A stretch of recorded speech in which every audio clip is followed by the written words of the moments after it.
No ar, programa Antena Ligada. Música, notícia, cultura e sindicalismo.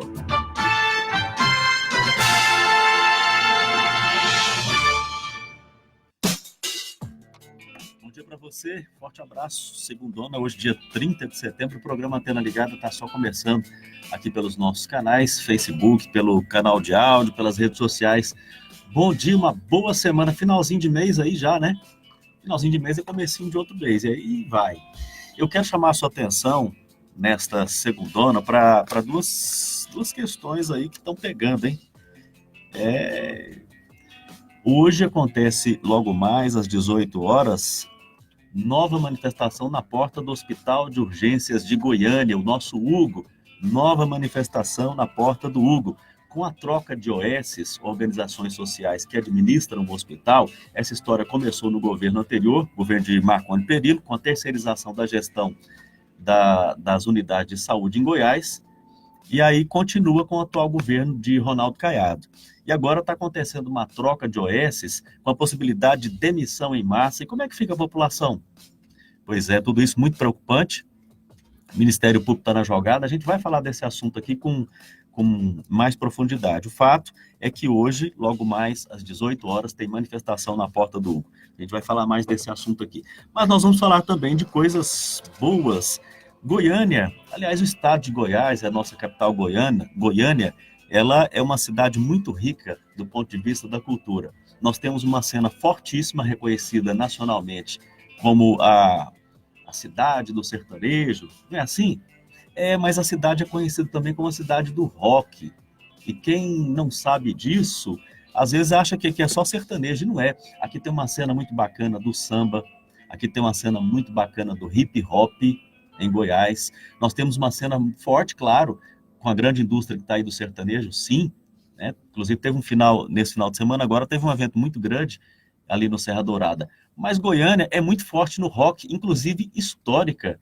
Goiânia se destaca no cenário nacional. E é por isso que a gente vai falar no programa de hoje também sobre um evento que está acontecendo na cidade, que é a 10ª edição do Cidade Rock 2019. Então, se você curte rock and roll, Goiânia é o seu lugar. Inclusive, para você que está acompanhando a gente de outro estado agora, de outra cidade, quer dizer que se eu for para Goiânia, tem uma cena do rock aí, não só do rock, tem da música eletrônica, mas tem do rock. O assunto hoje é rock.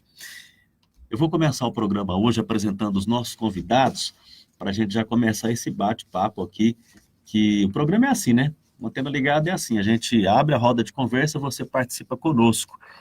O Otávio Luiz já está aí mandando um bom dia. Bom dia, viu, Otávio? Bom dia para você, obrigado, coladinho aqui com a gente. Vamos juntos fazer o programa? Vamos lá, então. Em estúdio hoje comigo, meu bom dia para o advogado Jairo Ribeiro de Oliveira, ele que é da assessoria jurídica do nosso Sindisaúde de Goiás. Doutor Jairo, bom dia, obrigado pela sua presença. Obrigado, Alberto, bom dia. Estaremos aí tratando dos assuntos de interesse do sindicato e dos trabalhadores em geral. Nosso bom dia também para o presidente da CUT Goiás, a Central Única dos Trabalhadores em Goiás, Mauro Rubem. Bom dia, Mauro. Bom dia, Roberto. Bom dia, Jairo. Nosso também produtor aqui da Moça, né? Está aqui conosco, muito legal. Mas um prazer estar aqui novamente conversando aí com todos e todas pelas nossos vários canais, né? É verdade, Mauro. Bom, o Marcos Teixeira também já entrou aí. Bom dia, Marcos. Obrigado para você que está ligadinho aqui com a gente. Em estúdio conosco, com você também, o jornalista e produtor Leonardo Koihazuk, ele que é da Monstro Discos, produtora e selo, a Monstro que faz eventos e lança gente boa aí há mais de 21 anos. Ô, Leonardo, bom dia, hein? Bom dia, deputado. Eu acostumei chamar de deputado, não vou deixar de chamar de deputado. Aí... Bom dia, Jair. Bom dia a todo mundo que está vendo a gente.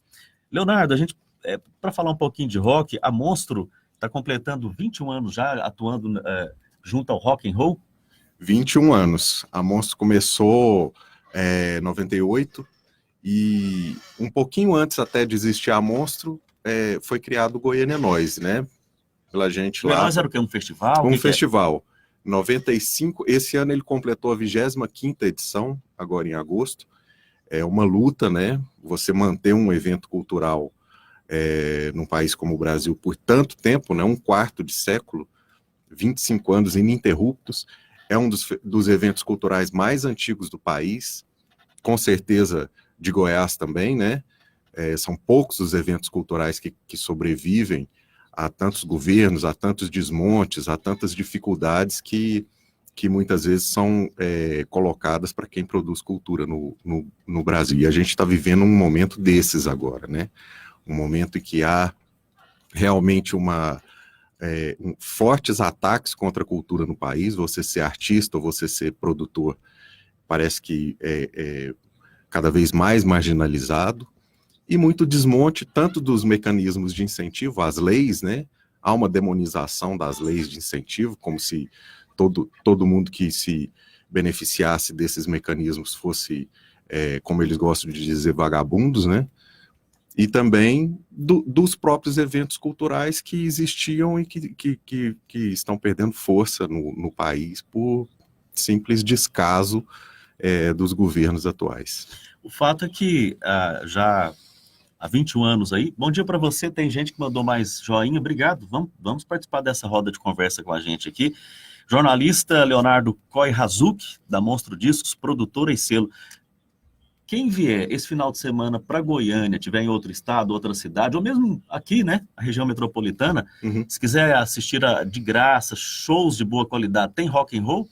Tem muito rock esse final de semana. É a 10ª edição do Cidade Rock. Esse é um projeto que a gente começou no ano passado aqui em Goiânia. A gente fez 10 edições em 2018 e agora em 2019 a nossa ideia é fazer 12 edições. A gente está chegando na 10ª agora, em outubro ainda vai ter novembro. É mais ou menos uma por mês? Uma por mês.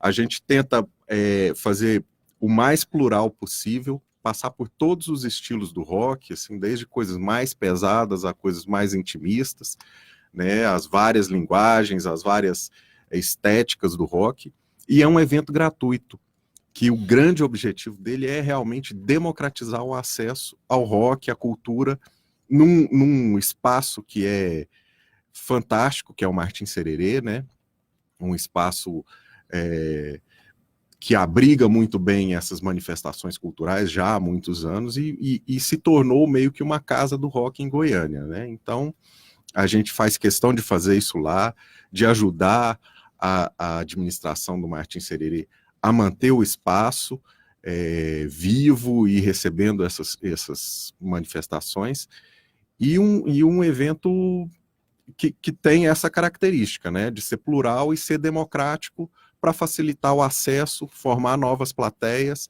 e valorizar o bom rock que é produzido aqui em Goiânia. Olha só que bacana, a gente vai continuar falando do Cidade Rock 2019, vamos saber quem é que vai tocar lá esse final de semana agora, porque tem muito rock and roll.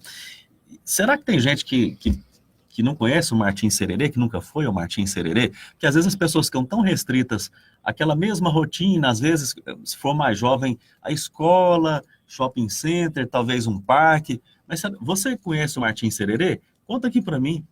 Ou você não conhece o Martim Sererê, que é um espaço de cultura? Agora, por exemplo, está tendo festival de rock final de semana, mas tem feiras, apresentações artísticas diversas, teatro. Teatro. Lá é muito bacana. Você conhece o Martim Sererê? Eu sei que o pessoal aí que tem mais de 30 conhece. E você que é mais jovem, conhece? Deixa eu trazer um outro assunto aqui. O Otávio Luiz fez um comentário. Obrigado, Otávio. Dr. Jairo Ribeiro de Oliveira. O Supremo Tribunal Federal julgou recentemente, tomou uma decisão, e eu queria que o senhor explicasse isso para a gente, porque parece que é o seguinte: na Constituição Federal tinha lá uma previsão, são todas perguntas, tá, doutor? Sim. Todas perguntas. Existia na Constituição Federal uma previsão de que os servidores públicos tinham direito a uma revisão anual de seus salários para recompor a inflação. Isso existia lá na Constituição? Eu inicialmente gostaria de parabenizar a CUT, né, por esse evento, por esse espaço aqui, muito bem planejado, muito bem executado, as atividades aqui, né, cumprimentar o deputado Mauro Rubem pela condução, né, o senhor Roberto pelo programa, né, o senhor Leonardo também, e dizer que nós aqui temos a satisfação de participar na defesa dos interesses dos trabalhadores, né. E, de fato, a sua pergunta é pertinente, porque houve recentemente um julgamento, agora no dia 25, né, de setembro, por parte do Supremo Tribunal Federal, e que, de certa forma, causou alguma preocupação ou até um desestímulo para a parte dos servidores públicos. A expectativa era que nós tivéssemos confirmado aquilo que a Justiça vinha reconhecendo como direito a essa revisão anual, né, dos vencimentos, e acabou com essa decisão do Supremo, né, uma decisão que tem repercussão no Brasil inteiro, ou seja, a aplicação de uma norma constitucional, e que, de certa forma, traz uma frustração, né? Efetivamente, nós temos aí, ao que parece, né, o Supremo Tribunal Federal não se atentando para uma realidade, que é a inflação. Ainda que nós estejamos no momento de a economia estagnada, com inflação aí dita pequena, entretanto, há uma defasagem, né? Diversas categorias aí estão sem receber efetivamente, sem obter essas revisões há algum tempo, né? Efetivamente, há necessidade de se buscar impor ao Executivo o cumprimento daquilo que é previsto constitucionalmente, né? E nós teremos a oportunidade, portanto, de tratar de algumas questões a mais relativamente a essa decisão, que é efetivamente prejudicial. A gente, né, a gente vai aprofundar no assunto, você que é servidor público, porque aí pega todo mundo, federal, estadual e municipal. Todas as esferas. Todas as esferas. Exatamente. A gente vai continuar conversando. O Mauro Rubem, para o Supremo não existe inflação para o servidor público, que negócio... Que negócio é esse? É engraçado, eu estou mandando um abraço aqui para o pessoal na rede, que é engraçado que é o seguinte, foram dezenas de planos, de planos econômicos, milhares de medidas para acabar com a inflação, o Supremo agora acabou com a canetada, né? Acabou com a canetada. É uma vergonha essa decisão do Supremo, né? Um Supremo desmoralizado, um Supremo que virou uma casa de bang-bang, na verdade, né? E ao invés de fazer o seu papel de guardião da Constituição, ele tá acima da Constituição, né, doutor? Porque a Constituição diz, e aí o que eu acho que é interessante, porque julgou as questões dos servidores públicos, mas isso tem uma repercussão geral, como foi dito, em estado, município, papapá, mas também vai consolidando que trabalhador no Brasil, né, virou escravo mesmo, porque isso é que vai consolidando. Porque a iniciativa privada hoje, também a Constituição fala que é devido, né, doutor? Fala que é devido à manutenção do valor do salário corrigido pela situação inflacionária. Então, ela diz isso, que protege o salário. Ou seja, o Supremo arrumou a varinha de condão agora para acabar com a inflação para servidor público. A grande pergunta é se essa regra é aplicada ao Supremo também, né, doutor? Porque todo mundo fica perguntando, o chicote só vai num lado? Porque olha aqui, ó, matéria do Correio Brasiliense, então, vou mostrar para vocês aqui, ó, rapidamente, para a gente continuar essa discussão do ponto de vista jurídico aqui com o doutor. Matéria do dia 19 de janeiro de 2019, agora. O que aconteceu lá, gente? Como ficaram os salários judiciários após a aplicação do reajuste? Você sabe de quanto foi o reajuste lá? 16,38% aos ministros do STF, que aí faz o efeito cascata. né? Valores vão de 7,6 mil para técnicos em início de carreira até 37 pagos a magistrados. Então é muito bonito, né? Porque o Superior Tribunal de Justiça, o Conselho, Parará, não sei quem, olha aí. E aí tem servidores públicos federais, eu posso dizer, porque eu olhei antes de começar o programa, servidores, por exemplo, do Executivo, da área de educação, aí você pega universidades, técnicos das universidades federais e dos institutos federais. O último reajuste foi em 2016, 5%. A gente já está indo para 2020. Exato. Certo? E aí, doutor, como é que fica a regra para todo mundo? Como é que será que vai ser? De fato, né, a regra deve ser estendida a todos no que se refere à manutenção de um vencimento corrigido pela inflação. Então, você tem aí inflação desse período, no exemplo mencionado, né, desde 2016, sem essa recomposição.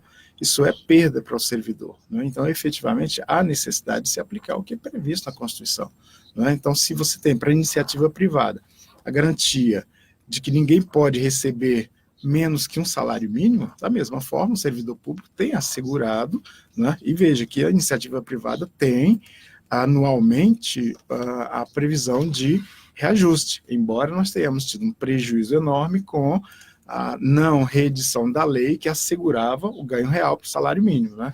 Aquela regra do PIB dos 2 últimos anos, né? Mais a inflação do período. Então, esse governo atual optou apenas pela correção da inflação, que está pequena em face desse momento que nós vivemos na economia, né, de estagnação, e o servidor público, da mesma forma, como não tem essa garantia de negociar como ocorre com as categorias, né, convenções coletivas anualmente, então o servidor público acaba sendo prejudicado. Há necessidade de o chefe do executivo encaminhar um projeto para a correção desses vencimentos. E, a partir dessa decisão do STF, nós temos aí um prejuízo, porque diz a decisão, agora do dia 25, que, na verdade, ao não tornar obrigatório, ou não declarar como obrigatório o cumprimento da norma, na verdade, o chefe do executivo ou encaminha o projeto para essa revisão ou justifica.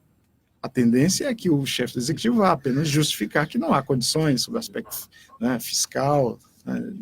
O senhor falou várias coisas importantes nessa sua colocação agora, eu queria só fatiar aí. Deixa eu ver se eu entendi. Doutor Jairo Ribeiro de Oliveira, o senhor disse que o atual governo, ao optar por fazer o reajuste do salário mínimo, dos moldes que ele fez, ele reajustou o salário mínimo abaixo da inflação, com isso ele achatou o salário mínimo? Na verdade, foi aplicada a inflação do período, né?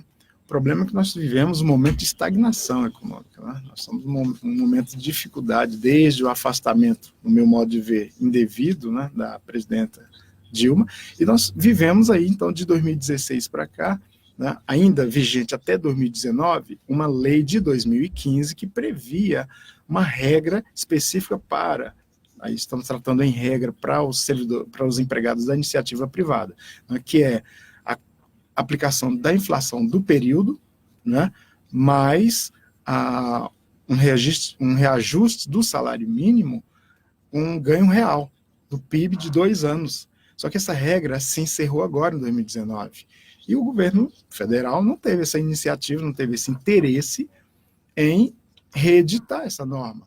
Isso é prejuízo para o trabalhador em geral. Então, na verdade, nós temos aí um salário mínimo que não chegou a R$1.000, com a previsão para o ano que vem, que era de 1.040, agora já se fala em 1.034, 1.035, se chegar a tanto, em função dessa inflação pequena, mas sem essa garantia de reajuste, né, no poder de compra do trabalhador.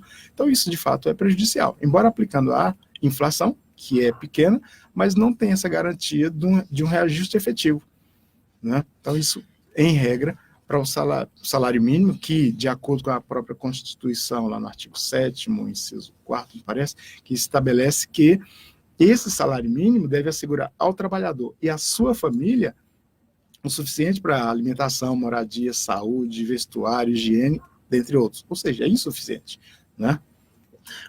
Então, bastante importante esse esclarecimento, porque se os trabalhadores da iniciativa privada tiveram esse reajuste aí pelo salário mínimo, encerrando um período de ganho no salário mínimo, porque aí é o que está posto, né, doutor? Uhum.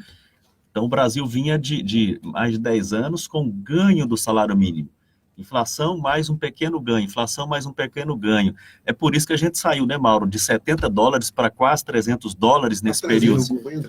E depois chegou a $350. E depois, agora, por volta de 2016, $280, né? O dólar está variando aí, mas saiu de 70, foi a 350, voltou a $280. Então, essa política foi adotada durante praticamente aí os governos do Partido dos Trabalhadores. Agora o governo adota simplesmente o reajuste pela inflação, e aí inflação oficial, né, Mauro? Assim, é claro que o que a gente precisa entender claramente. Primeiro, que o melhor mês do ano, até para Monstro Disco, por exemplo, é dezembro, né, Léo? Dezembro é o melhor mês do ano. Por que é o melhor mês do ano? Porque tem 2 salários. Imaginemos se o salário fosse dobrado, todos os meses seriam melhores, né? Seriam melhores. Então, o Brasil tem um dos salários mínimos mais baixos do mundo. Do mundo. A Europa, que tem um padrão semelhante ao Brasil em muitas questões, lá o salário mínimo está em torno de R$4.000, R$4.200. O salário mínimo real que a Constituição determina, hoje o Diese deve estar aferindo esse salário necessário em torno de R$4.300, você tem que conferir quanto é que está nesse momento agora, e o fato é que o Supremo, de maneira assim vergonhosa, escabroso, a politicagem no Supremo, tomar uma decisão dessa, porque isso não é decisão jurídica, isso não é decisão jurídica. O caso nosso, Roberto, os colegas aqui, eu estou vendo vários colegas entrando aí para discutir, no caso do Estado, Secretaria Estadual de Saúde, o Estado, de modo geral, esses 20 anos de desastre aí do governo Marconi, ele deixou para nós uma herança negativa de quase 70% de reposição inflacionária não executada. Quer dizer, nós temos hoje um médico, um dentista, um enfermeiro, um técnico de enfermagem, um auxiliar na Secretaria Estadual de Saúde, com perdas, né, salariais que giram em torno de 70% de inflação acumulada, em quase 10 anos em reajuste, que é um desastre, né? E agora vem o Supremo, né, e diz que isto é correto, porque uma pergunta aqui, doutor Jairo, é o que o Supremo julgou, porque nós temos as ações, todas elas, pedindo, database de 2008, 2009, database tal. Essas ações estão todas correndo. O Supremo julgou desse jeito e agora vai pedir somente para fazer uma justificativa, né, e rasgar a Constituição, né? De fato, né? Previsto lá no artigo 37, inciso 10 da Constituição, né, assegurado, portanto, esse reajuste anual, né? Essa previsão constitucional foi analisada pelo Supremo Tribunal Federal e afasta essa expectativa, porque há uma série de ações no Brasil inteiro, aqui em Goiás nós temos ações que foram favoráveis aos servidores, que estavam com recursos pendentes de análise pelos tribunais superiores, no caso STJ, STF, mas que, a partir desse julgamento fixado pelo Supremo Tribunal Federal, estabelecendo-se o que a gente chama de repercussão geral, ou seja, aplica-se a todos, né? Essa decisão é aplicável a todos os processos que estão em curso, todos os recursos que ainda tenham decisão favorável do Tribunal de Justiça, né, estão com recursos pendentes, e o Estado tem uma assessoria jurídica eficiente, né, então, na verdade, recorreram nesses casos, os recursos estão pendentes, e agora, a partir desse julgamento efetuado pelo Supremo Tribunal Federal, com a chamada repercussão geral, será aplicado esse novo entendimento, essa jurisprudência do Supremo Tribunal Federal, de modo que será prejuízo efetivo para os servidores. E aí, quando o senhor lembrava da questão do reajuste de 16 e alguma coisa para o Supremo, não é? Quer dizer,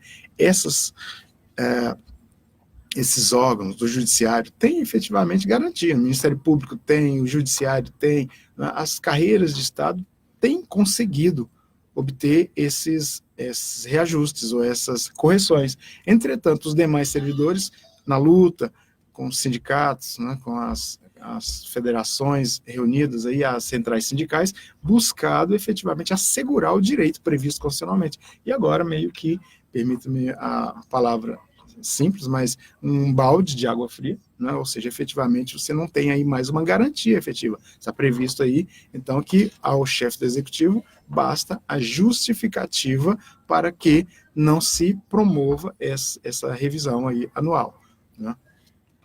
Bom dia para você que está ligadinho aqui com a gente, bom dia para todo mundo, né? Eu não li o nome de todo mundo aqui, mas sinta-se cumprimentado, abraçado e abraçada aqui por todos nós aqui que estamos nessa roda, e você faz parte dessa roda.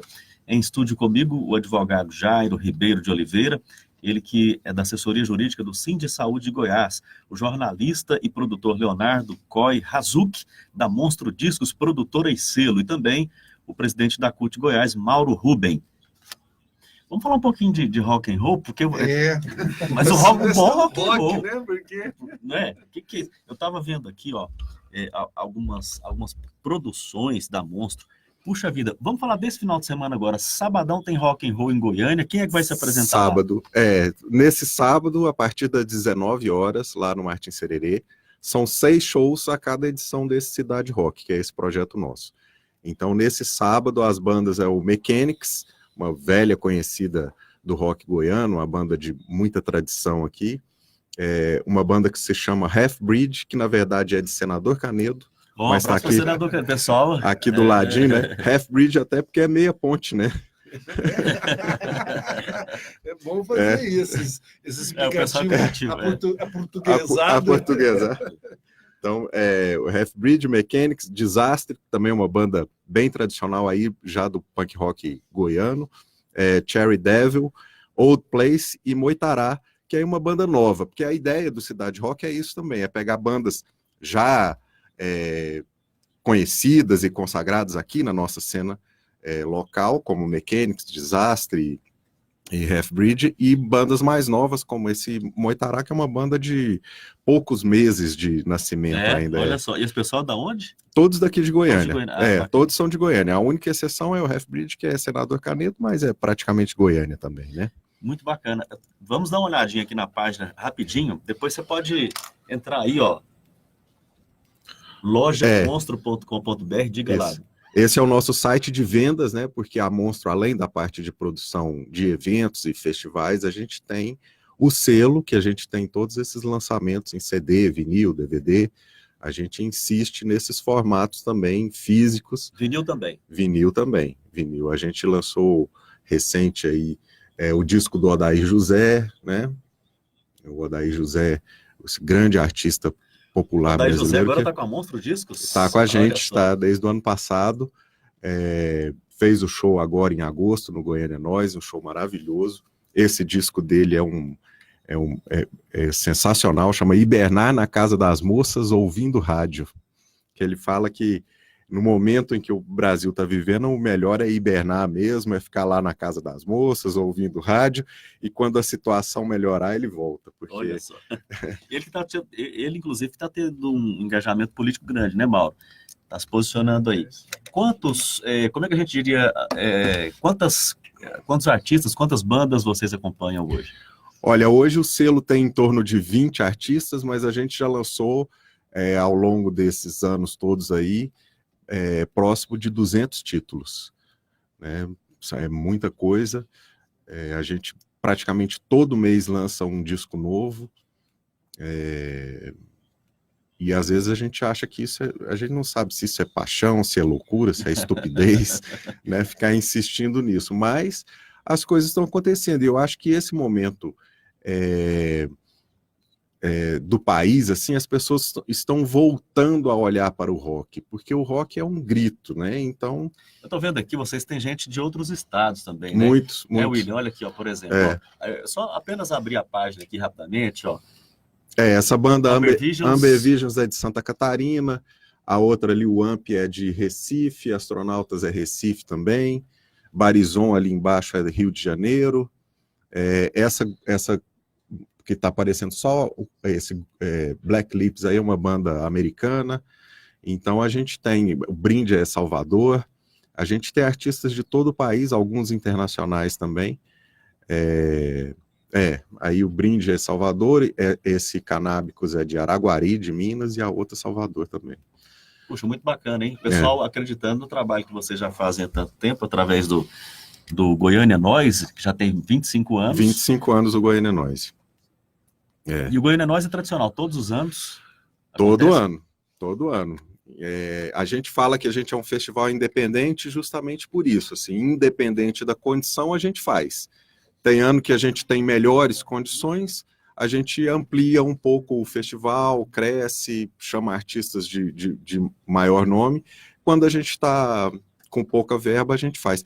É interessante aqui, Mauro, ressaltar uma coisa, assim, ao longo dessa história do Goiânia Noise, a gente teve um momento muito rico, não só para o Goiânia Noise, mas para vários festivais independentes do Brasil, que foi no governo Lula, quando o governo Lula, uma coisa curiosa, quem percebeu a importância do festival, desses festivais que acontecem no Brasil inteiro, de rock independente, tudo, foi o Ministério do Trabalho.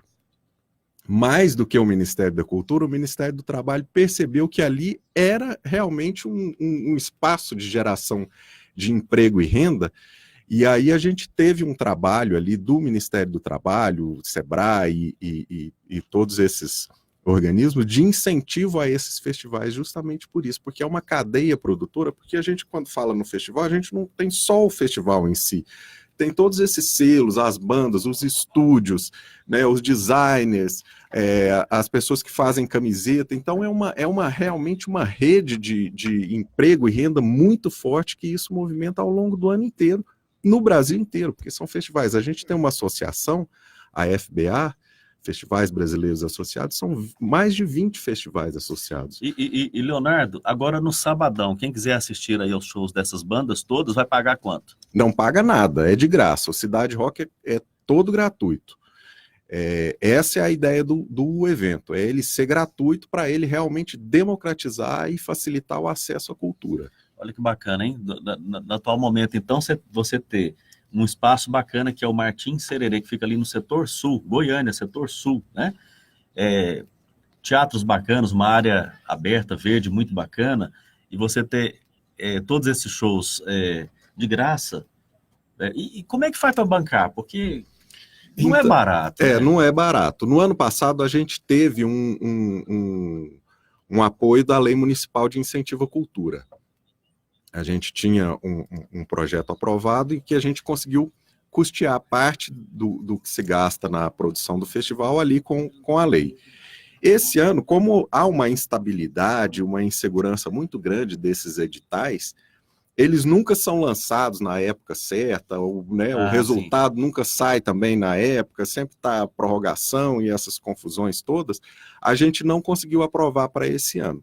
E a gente chegou a pensar em não fazer, porque sem recurso não tinha jeito. Mas a gente tem essa coisa meio de acreditar, né? Vamos acreditar que vai dar certo. Então a gente tem alguns pequenos apoios de amigos, de empresários, né?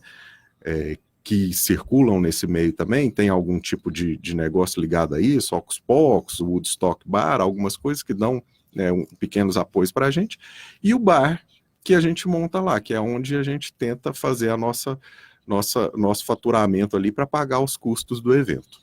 Então, efetivamente, esse evento, ele lucro financeiro, ele não vai dar, porque ele está sendo bancado aí com a coragem, a força de pessoas que estão apostando no rock and roll, né? De acreditar na cena e de querer continuar fazendo isso, se movimentar, as bandas tocarem. Há poucos espaços para bandas de rock tocar hoje em Goiânia.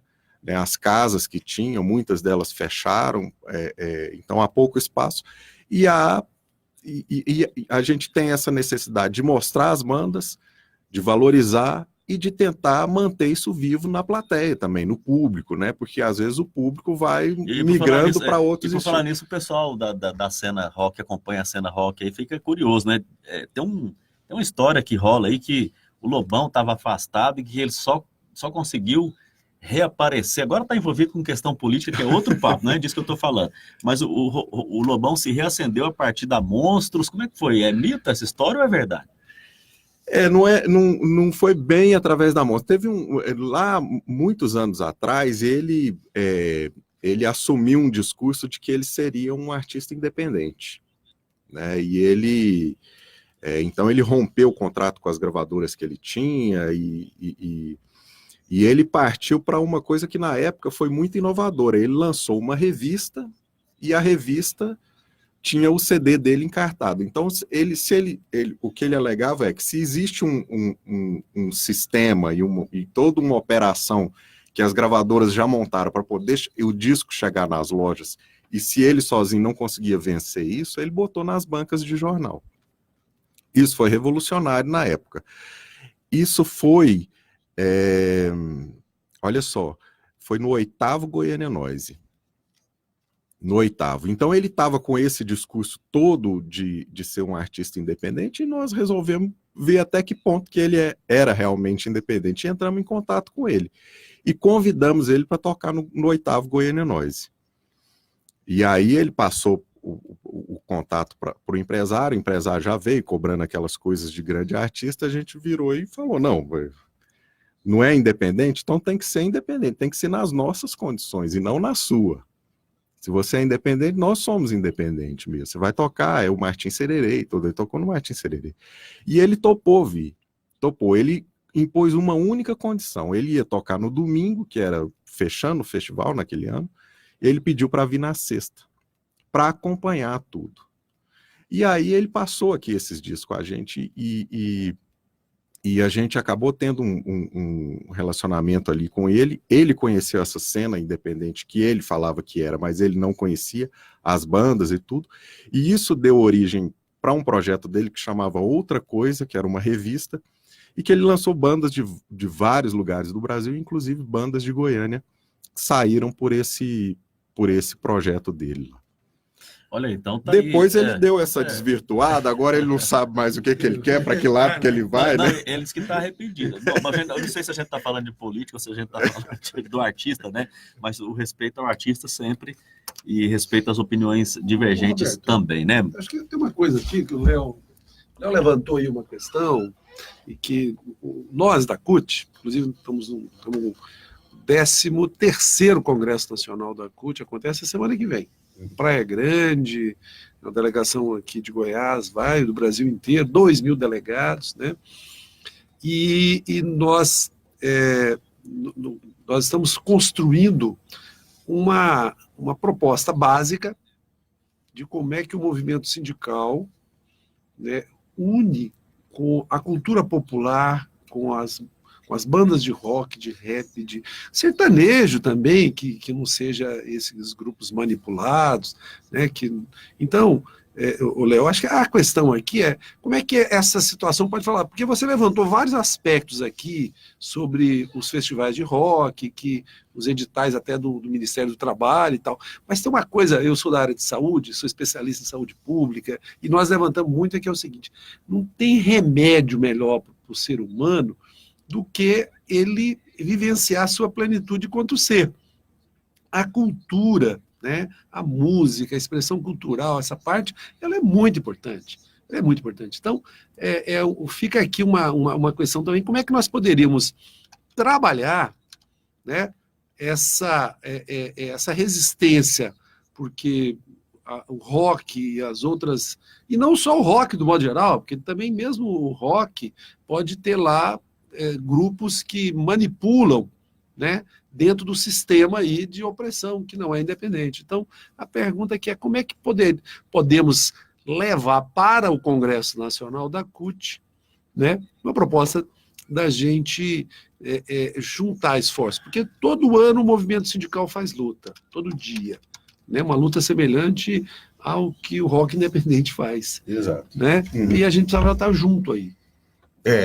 Podemos pensar, vamos sentar e conversar. Eu acho que o momento é esse, né? O momento é da gente unir forças cada vez mais, né?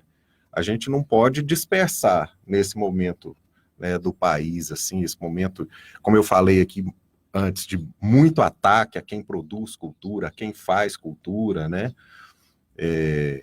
Esse desmonte todo de mecanismos, eu acho que a gente tem que se unir cada vez mais e fazer, porque vocês estão lutando diariamente, nós estamos lutando diariamente, e a questão não é só de cultura, de só prazer, né? tem a parte do trabalhador também, a economia, Claro. né, a indústria cultural gera dinheiro, gera empregos, né?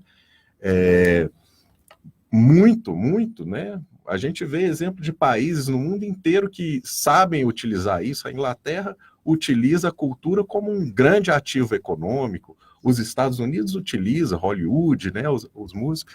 E o Brasil perdendo esse bonde da história aí, né? Deixando coisas passar. A gente tem Exato. excelentes talentos e, de repente, eles começam a ser demonizados. Como que alguém é capaz de falar mal de um Chico Buarque, de uma Fernanda Montenegro, né? Montenegro, né?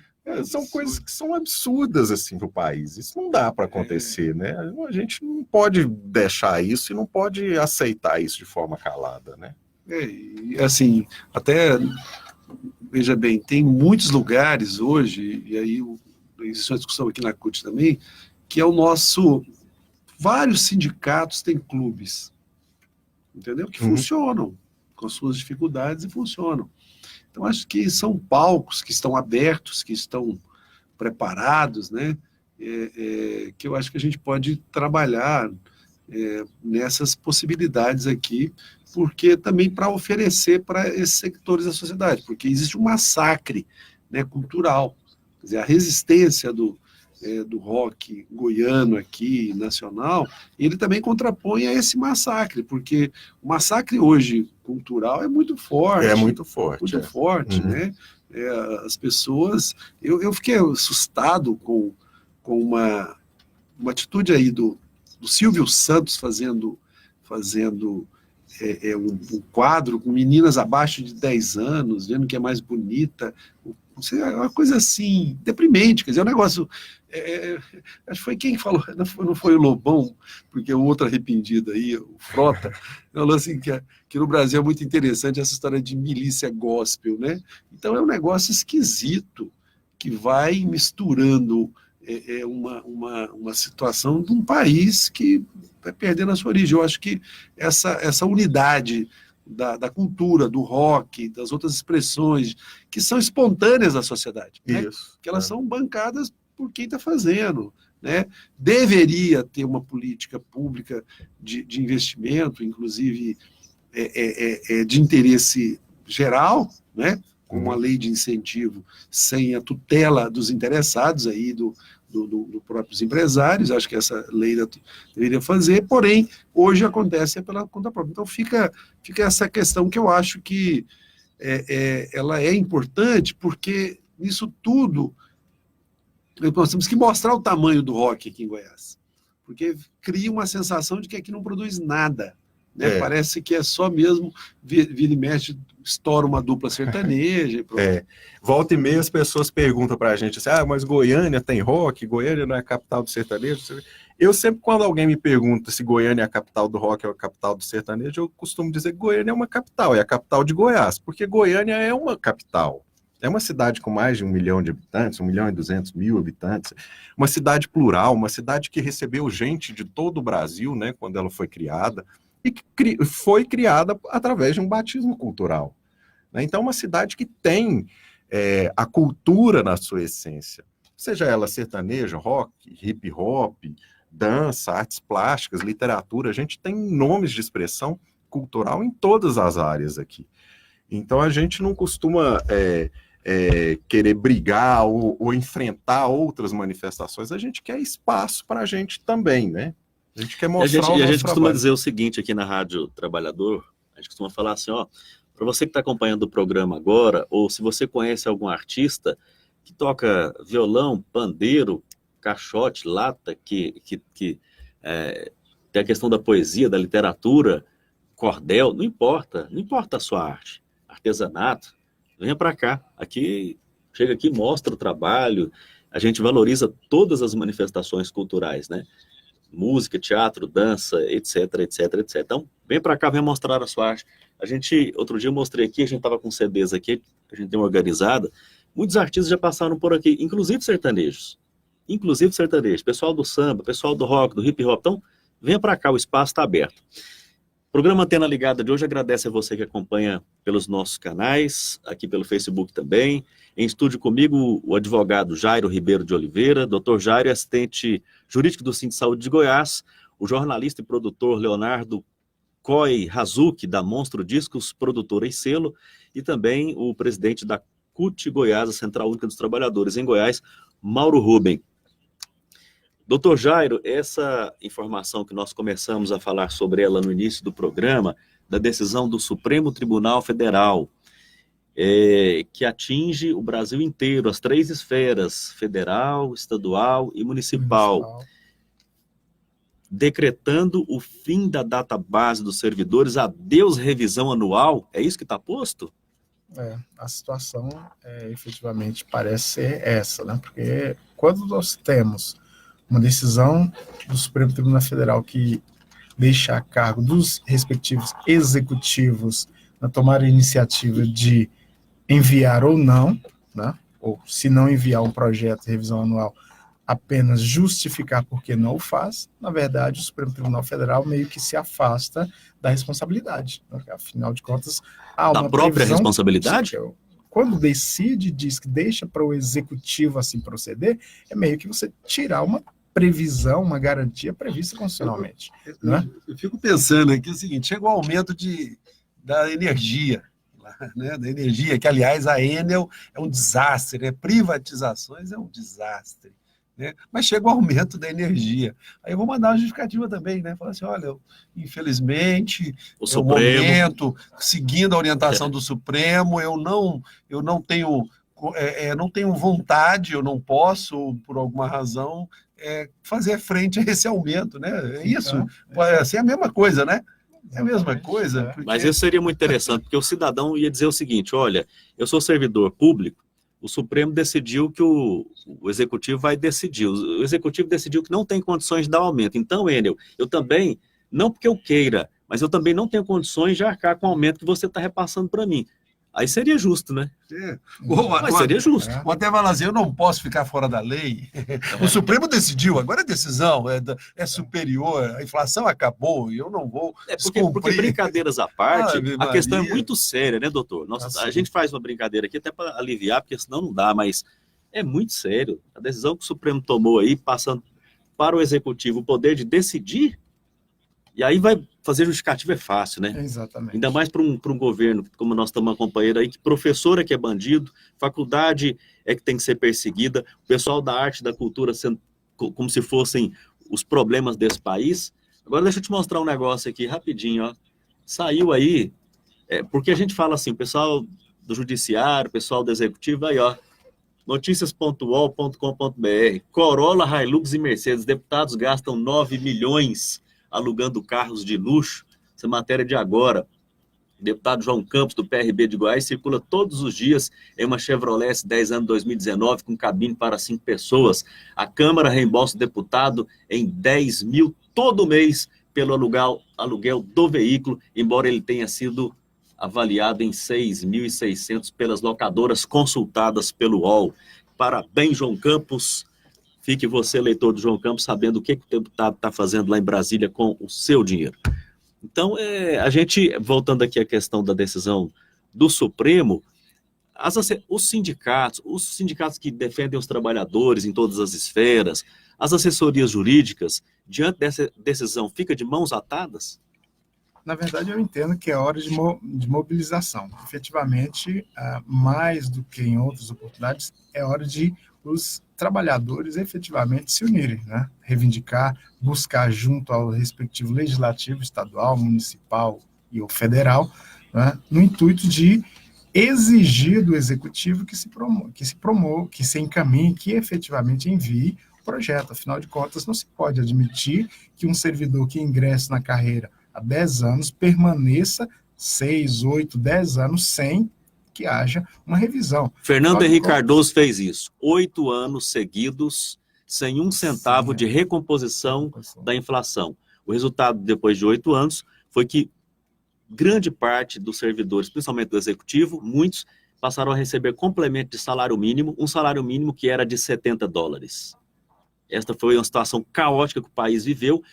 Aquela conversa, né, Mauro? eu interrompo aqui o doutor, desculpa, Sim, doutor, sim. mas assim, a gente traz esses dados e assim, não, vamos dar o sacrifício, povo brasileiro. O povo brasileiro vive dando sacrifício, a gente mostra o dado, o ano e o governante, para você perceber que esse discurso que tem agora aí, precisamos nos sacrificar, só o povo é que sacrifica. Lembrando, né, que o país não cresceu, né?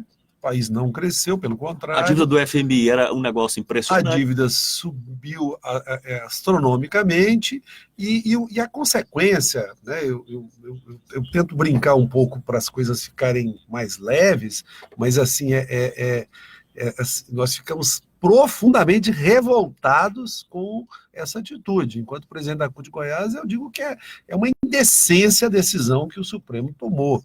E é importante a gente conversar aqui, Roberto, o que o servidor público, o trabalhador faz com o aumento salarial? O que ele faz? Ele consome, porque ele já consome menos do que ele precisava.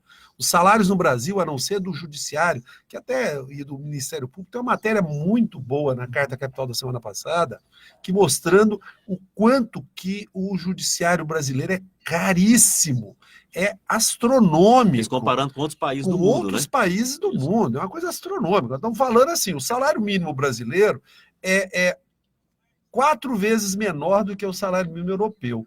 Mas o salário dos juízes, dos promotores brasileiros, é 3 a 4 vezes maior do que dos europeus. 4 vezes maior do que o primeiro mundo. Pois é uma coisa assim absurda. E agora, quando vem o governo e diz que não tem reposição salarial para o servidor público, minha amiga dona de padaria, dona de uma loja, meu colega que tem aí uma pequena oficina para consertar carro, essas pessoas do comércio, vocês estão entendendo o que está acontecendo no Brasil?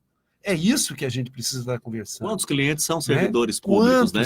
Que não é judiciário e não é Ministério Público com salários maiores, que são servidores públicos, professores, professoras, enfermeiros. Roberto, você falou pessoal aqui da educação. do judiciário com 37 mil, mas todo mundo sabe, e aí alguém aí nas redes sociais colocou, todo mundo sabe que é difícil achar um juiz em um certo tempo que ganhe menos de 80 a 100 mil reais por mês.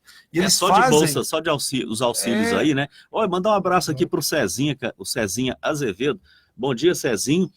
Escola Centro-Oeste de Formação da CUT presente. Acabamos mais uma etapa do curso de formação de dirigentes da região Centro-Oeste, que foi realizada em Palmas, Tocantins. Mandem um abraço para os companheiros e companheiras de Mato Grosso do Sul, Goiás, Tocantins e Distrito Federal, que estão participando do curso. Ó, abraço para todo mundo, viu? Desses estados, aproveitar, mandar um abraço para Cezinha. Falar, Cezinha, está devendo um programa de formação aqui na rádio. Aproveita aí o espaço com os companheiros e companheiras aí da região Centro-Oeste para poder tratar esse assunto, né? Vamos aproveitar. Mas um recado aqui, o Erivane falou assim, ó, faz 3 anos que o governo de Goiás injustamente cortou 65 dias e continua devendo mais 8 datas bases e piorando o ambiente de trabalho em saúde, causando transtornos para a sociedade. O que fazer? O Erivane está lá em Palmas, o curso, viu? Um abraço aí, Erivane. Pois é, então acho que muita gente não sabe ou não se lembra. Mas é isso mesmo, Mauro? O Marconi cortou 65 dias? Cortou 65 dias. Marconi é um criminoso, né? Tinha que estar preso. E aí ele não só fez o que fez com o estado de Goiás, né? Mas também ele fez uma atitude contra a saúde pública do povo goiano. Marconi perseguiu, Marconi cortou os salários, né? Nós, inclusive, a reunião que o Síndico de Saúde esteve agora com o secretário atual de saúde, Alexandrino, uma das nossas reivindicações é que haja a reposição desses dias, desses cortes apresentados. A greve era justamente por data base, olha para você ver, né? E assim, portanto... A gente tem uma fotografia que está aqui, que foi feita pela assessoria lá, pelo Júlio César e pela Adriana, ó. Agora, ó, para tratar de pautas dos servidores estaduais da saúde, como plano de carreira, database, defasagem salarial, entre outros, o Síndico de Saúde está reunido com o secretário estadual, Ismael Alexandrino, na Secretaria Estadual de Saúde. Então está aí, ó, parte da diretoria do Síndico de Saúde de Goiás. Roberto, você falou muito aí em abraço, porque essa é interessante, tem um grupo legal que nos acompanha lá em Belford Roxo, lá no Rio de Janeiro, ó. Walter Barbosa da Silva. Um abraço para todo mundo. Manda aí. Um abraço para todos os meus amigos aqui do lote 15, Belford Roxo, no Rio de Janeiro. Um grande abraço abraço, companheiros nossos que fazem o movimento. E aí, participe aí também na rádio. Agora, voltando na nossa questão, Roberto, é preciso que eu não sei, Léo, doutor Jairo, o que os empresários estão pensando? Que eles vão vender para quem? Mauro, e aí esse papo de empreendedorismo, adianta o Sebrae fazer curso de empreendedorismo, ensinar como é que faz a gestão de uma empresa financeira, a gestão de propaganda e marketing, a gestão de tudo. Não vai ter quem compra. Essa aqui é a questão.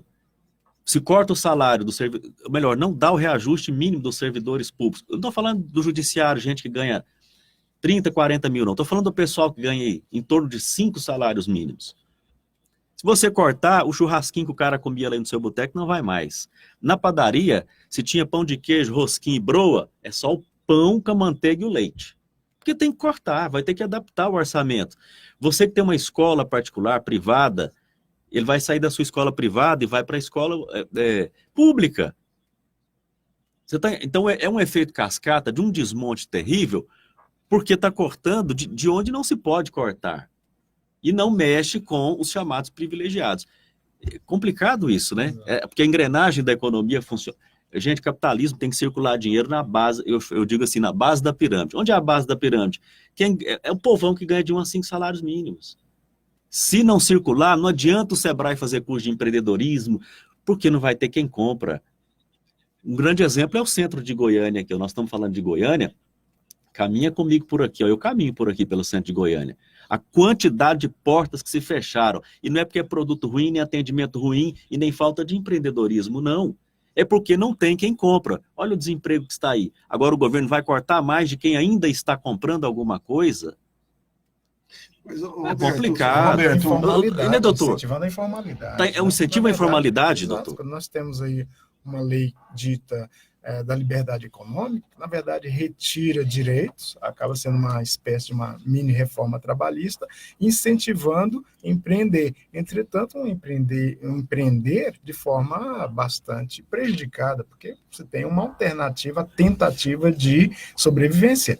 Não há uma política efetiva de geração de renda, de emprego, né?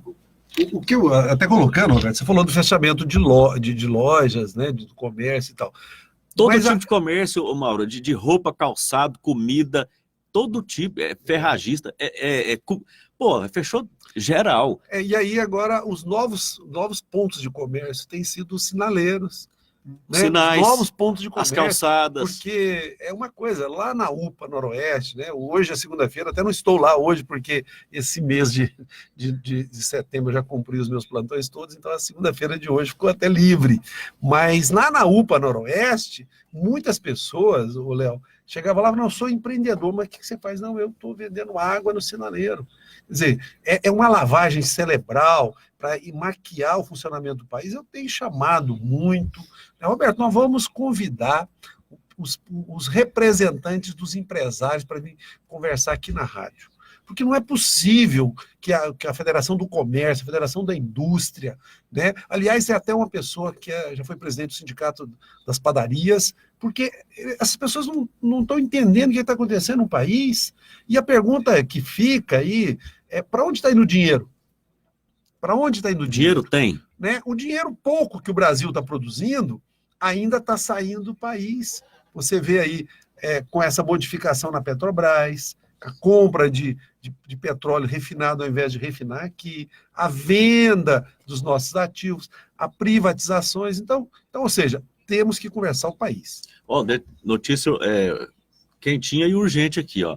Atenção, você que é da área de educação, porque aí envolvem professores, professoras, administrativos e pais de alunos também. Atenção, a colega jornalista Laura, que é do Sintego, acaba de postar aqui, ó, trabalhadores da rede estadual de educação podem deflagrar greve nesta terça-feira, dia 1º. Amanhã, gente.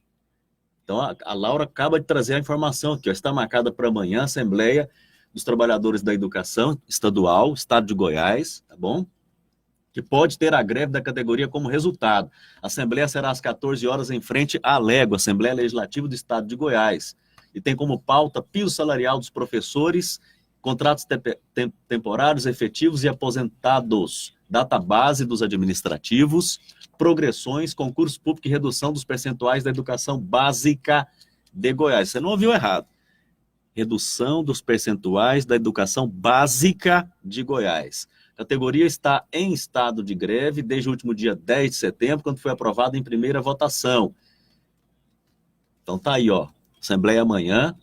Assembleia dos Trabalhadores da Rede Estadual de Educação, dia 1º, amanhã, às 14 horas, na Alego. Pode ser decretada greve. Então essa aí é a situação que a gente está vivendo agora, né, doutor?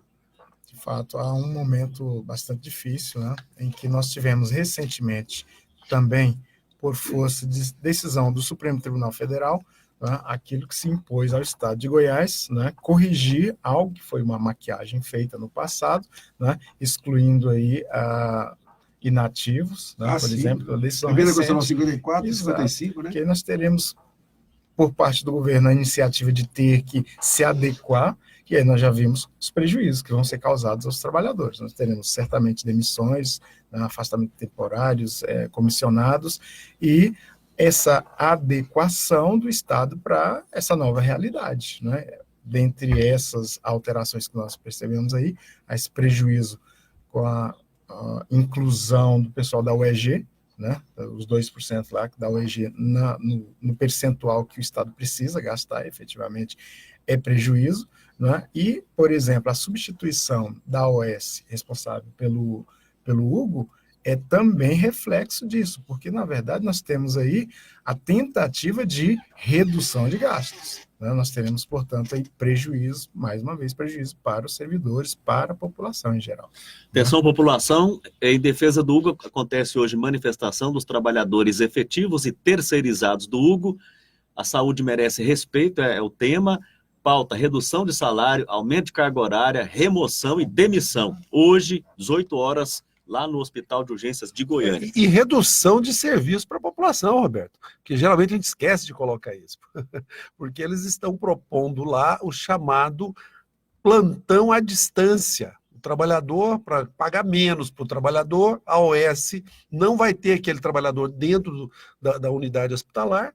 E aí, imagina, né, você precisando entrar no Hugo, e aí, pera aí um pouquinho, o infarto tá chegando, segura que eu vou chamar para o rapaz que está à distância.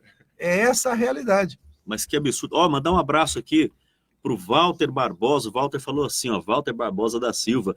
Olá, meu Ricardo pediu para vocês mandarem um abraço para toda a família dele lá na Paraíba, ok? Dele, Ricardo, que bom, hein? Um abraço aí para todos também. Pô, receba aí um abraço carinhoso de toda a equipe, de todos os convidados aqui do programa aí, na Paraíba e por esse Nordeste maravilhoso. O programa de hoje, o tempo está um pouquinho apertado aqui, então eu quero trazer mais uma informação aqui, que era essa do Hugo, né? Hoje é 18 horas, troca de OS. Doutor Jairo, eu quero convidá-lo para que o senhor retorne aqui para a gente continuar falando desse ataque aos direitos dos trabalhadores, que muitas vezes as pessoas não compreendem. Sim. O caso hoje foi o STF, tem reforma da Previdência à vista, né? E por falar em reforma da Previdência, eu me lembrei aqui, antes de eu me despedir do senhor, o que eu ia dizer. Reforma da Previdência, o cidadão vai ter que partir para plano popular, né? Plano de saúde popular, plano de previdência popular. Hoje, estampa os jornais que um plano de saúde, um dos mais caros do Brasil, a Amil, você já deve ter ouvido falar aí, está sendo agora investigada porque está fazendo, sabe o quê, Mauro? A Amil, quem paga até R$500 por mês na Amil, ela está recomendando que coloque uma prótese barata. Recomendando aos médicos, coloque as próteses mais baratas, e classificou as próteses em verde, amarelo, laranjado, vermelho. A verdinha a gente não sabe a qualidade. A Amil disse que todas as próteses que eles trabalham são de alta qualidade. A Amil falou isso. Porém, recomenda aos médicos que se o cara paga até 500, é só a que está verdinha. Tá? E aí os médicos já falaram o seguinte, a decisão de que tipo de prótese é uma atitude médica. Mas fique sabendo você como é que funcionam aí, porque eles visam lucros e se puder economizar botando uma prótese mais barata, que pode, segundo os médicos, não ser a mais adequada, seu joelhinho vai sofrer depois. Roberto, tem um documentário que eu recomendo para o nosso pessoal todo assistir, chama Saicon, documentário do Michael Murrow. Ele faz um documentário brilhante sobre as questões de saúde, inclusive a portuguesada é SOS Saúde, né? Que trata justamente disso. Só que essas grandes empresas, elas vão impondo uma regra que é uma regra de mercado. Por isso o sistema de saúde tem que ser público, né? E ele, para garantir a vida. O que nós estamos vendo aqui é o desmonte também. Então é muito grave, é muito sério que nós estamos presenciando, né? Lembrando, aí acho que nós vamos tratar isso, mas no dia 2 e no dia 3 nós vamos ter novas manifestações no Brasil, né? Dia 2, inclusive, a Universidade Federal de Goiás vai estar mostrando, os institutos federais, o que essas instituições têm a oferecer, porque só a Universidade Federal, aliás, Roberta, precisamos colocar aqui os 156 cursos que a UFG oferece gratuitamente para a população, precisa ser colocado aqui na rádio, para poder as pessoas verem mais o que fazem, né? Mauro, você falou do SOS Saúde, é impossível, é um documentário, né? É um documentário. É um documentário, então assista lá, vale a pena. E aí eu complementaria o seguinte, o SOS Saúde, ele vai mostrar para você o seguinte, o que aconteceu nos Estados Unidos há 30 anos e que está acontecendo agora no Brasil. A mesma fórmula que aplicaram lá, estão aplicando aqui, só que muito pior. E que fórmula é essa? Lá vai mostrar como é que as grandes indústrias farmacêuticas e de plano de saúde compraram os deputados e senadores e acabaram com o SUS dos Estados Unidos. O SUS deles não chegava nem perto do nosso modelo de SUS aqui, nem perto, mas tinha lá um SUS. Vagabundinho, mas tinha. Melhor do que hoje. Melhor do que hoje. E aí, esse documentário vai mostrar como é que esses planos de saúde, essas grandes indústrias, compraram deputados e senadores e acabaram com o sistema público de saúde dos Estados Unidos. Aí passou a ser só pago. E aí demonstra que o cidadão norte-americano consegue comprar casa, consegue comprar carro, consegue comprar eletrodoméstico, consegue comprar tecnologia, mas não consegue pagar a saúde. E aí vai além. Aí compara com Canadá, França, inclusive Cuba, Inglaterra, compara o sistema de saúde norte-americano com todos esses países. Então, vale a pena assistir, porque você vai ver o que aconteceu há 30 anos lá, é o que estão querendo implantar no Brasil. Um abraço para Sandra Pacheco, ela está preocupada aí, ó, com funcionários efetivos sem dinheiro, os informais também, meu Deus, tanta miséria. Ela está preocupada com a questão da Feira Hippie. E aí, Feira Hippie é outro assunto que a gente precisa debater aqui, né? Informalidade, Feira Hippie, tudo isso que está acontecendo aí.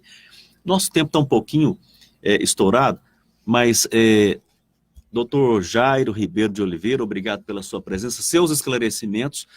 Não é o que a gente gostaria de ouvir, mas o senhor traz a verdade, esclarece, e a gente agradece imensamente, já deixando o convite para o senhor retornar. Perfeito, eu que agradeço muitíssimo a oportunidade de debatermos com os trabalhadores e me coloco à inteira disposição. Estamos na assessoria do Sindicato de Saúde lá à disposição. Maravilha. Mauro Rubem, presidente da CUT de Goiás, obrigado pela sua presença aqui, Mauro. E a reforma da Previdência está aí, como eu já tinha falado um pouquinho antes, precisamos falar também dessa reforma da Previdência. Vamos voltar. Claro, à disposição e como também sou dirigente lá no Sindicato de Saúde, nós vamos apresentar a proposta de que, quem sabe, a gente consiga, doutor Jairo, ter um boletim da situação jurídica do servidor semanal ou mensal, para poder justamente o trabalhador, a trabalhadora, ter uma informação mais adequada sobre isso, né? Muito obrigado. Obrigado. O Erivânio falou direitinho, a mercantilização da saúde, foi o que fizeram lá. Onde aí tem tanta gente que, bom, enfim, né? E vamos terminar o programa um pouquinho mais leve, um pouquinho mais bacana, para respirar. Então, final de semana agora em Goiânia, atenção você da Paraíba que está nos acompanhando, do Rio de Janeiro, você de Goiânia, região metropolitana, de qualquer lugar. Se vier este final de semana, sabadão, tem rock and roll aqui em Goiânia, né? Esse rock não está na rede? Tá na rede. Leonardo, obrigado, viu? Tem rock and roll, né, Leonardo? Tem rock, obrigado pelo espaço, aproveitar, convidar todo mundo. Sábado, dia 5, a partir das 19 horas, lá no Martim Sererê. Entrada gratuita. Gratuita. Aí é bacana. A bebida é barata, afinal tá todo mundo apertado, mas precisa de um pouco de diversão também, né? É saúde a também. A gente precisa isso. Então a gente está lá a partir São 5 bandas, você falou? 6 bandas. 6 bandas. A partir das 19 horas, entrada gratuita, Cidade Rock. Um abraço aí pro pessoal das bandas, né? Isso. Half-Bride, como é que é? Half-Bridge, Mechanics, Desastre, Cherry Devil, Old Place e Moitará. As 6 bandas dessa edição agora, dia 5, E aí tem mais duas, então? Tem ainda? mais 2 edições ainda, né? Uma em novembro e uma em dezembro. A gente quer fechar o ano com essas 12 aí. Acho que se tudo der certo, a gente vai conseguir fazer. Muito bacana. E bacana ao longo mesmo. do ano a gente vai fazendo várias outras coisas. É só procurar os nossos canais de comunicação nas redes sociais, Instagram, Twitter, Facebook, o nosso site, né, Monstro Discos, que você vai se informando do que a gente está fazendo lá, tanto em termos de lançamento de discos e produtos, quanto desses eventos que a gente faz ao longo do ano. Eu queria agradecer o espaço aqui, o que a gente precisa é isso, e é sensacional ter um espaço desse com tempo e com possibilidade da gente poder falar tudo que a gente pensa e que a gente quer. Adriana Trazer os artistas agora. Agora o espaço está aberto para os artistas, viu, gente? Vocês podem vir fazer um acústico valvulado, não faz um acústico, porque eu não sei como é que vocês vão se virar, não. Artista tem isso, né? O artista se vira nos 30 e o espaço está aberto aqui para o pessoal do rock de qualquer área. Porque isso aqui é o bacana, né? Isso. É um país aberto a diversidade. Diversidade, plural, democrático. Isso aqui é bacana. É isso que a gente quer. Então vamos, um bom almoço para todo mundo. A gente vai terminar aqui com um rock and roll para ficar bem bacana. Mais